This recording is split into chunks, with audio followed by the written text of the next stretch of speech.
what is the science journalism is and what is the spectrum of that.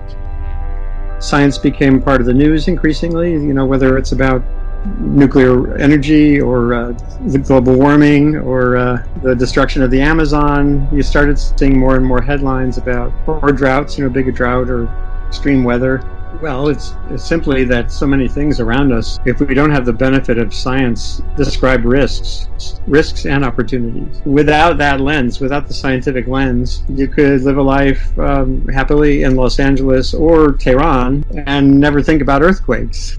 So science matters. It matters to building codes. To me, the most important thing science journalism can do right now is make sure that society has the insights that it needs to avoid big regrets. How science journalism can prohibit bad science? Well, you've hit on a very important point. Trust, but verify. I think journalists, part of what we have to do is the verification, not just writing down everything. There's a gradient of from fake to misleading. The problem for journalism right now is the social media environment makes it hard to get attention. If you're the great journalist who is being more critical, being more careful, you're less likely to get noticed. What are the new ways for a science journalist to convert some complicated scientific issues into some simple, attractive things for the audience? Some of this can be through visualizations, data visualization.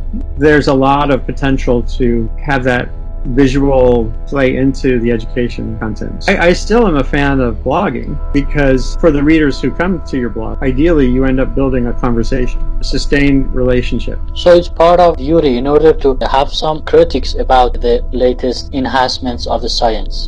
Do you think so? Absolutely. When you've been doing it for a long time, then you have enough of your own track record. It's good to assess your own performance, your own coverage. What have I not written about? Or did I adequately look at women in science? What do you predict about the future of that? I've learned from many people not to try to predict. I think we're at the beginning of a wonderful potential period conveying scientific